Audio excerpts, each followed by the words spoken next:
Chocolate ബ്രൗണിയുടെ recipe നോക്കാം. ഒരു baking ട്രേയിൽ butter paper line ചെയ്ത് മാറ്റി വയ്ക്കുക. ഒരു പാത്രത്തിൽ വെള്ളം തിളപ്പിച്ചിട്ട് അതിൻ്റെ മേലെ ഒരു ഗ്ലാസ് ബൗൾ വെച്ച് അതിൻ്റെ ഉള്ളിൽ ഒരു 200 ഗ്രാം ഡാർക്ക് ചോക്ലേറ്റും 100 ഗ്രാം ബട്ടറും ഡബിൾ ബോയിൽ ചെയ്തെടുക്കുക. നന്നായിട്ട് മെൽറ്റ് ആവണ വരെ ഇളക്കിക്കൊണ്ടേയിരിക്കണം.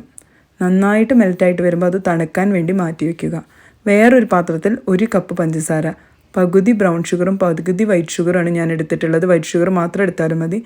അതിലേക്ക് 3 മുട്ട ഓരോന്നായി ചേർത്ത് ബീറ്റ് ചെയ്ത് എടുക്കുക. ബീറ്റർ വേണമെന്ന് നിർബന്ധമില്ല, വിസ്ക് കൊണ്ട് നന്നായിട്ട് ഇളക്കിയാലും മതി.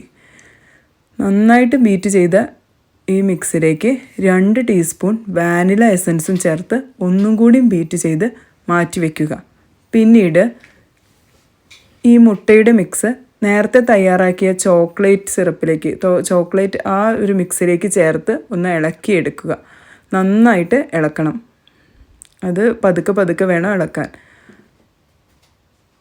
ഈ ഒരു പരുവാകുമ്പോൾ ഇതിലേക്ക് ഒരു 1/2 കപ്പ് മൈദ, 1/4 കപ്പ് കൊക്കോ പൗഡർ, ഒരു 1/4 ടീസ്പൂൺ ബേക്കിംഗ് പൗഡർ, ഒരു നുള്ളു ഉപ്പ് എന്നിവ ഒരു തരിപ്പയിലൂടെ ഇങ്ങനെ അരിച്ചരിച്ച് എടുക്കുക.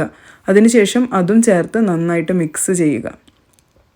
മിക്സ് ചെയ്തതിന് ശേഷം നേരത്തെ തയ്യാറാക്കിയ ബേക്കിംഗ് ട്രേയിലേക്ക് ഇത് ഒഴിക്കുക. ഞാൻ ബേക്കിംഗ് ട്രേയിലേക്ക് ഒഴിക്കുന്നതിന് മുൻപേ കുറച്ച് മിൽക്ക് ചോക്ലേറ്റ് ചേർത്തിട്ടുണ്ട്. ഇത് ഓപ്ഷണലാണ്. ഒരു ഫഡ്ജി ടേസ്റ്റിന് വേണ്ടിയിട്ടാണ് മിൽക്ക് ചോക്ലേറ്റ് ചേർക്കുന്നത്.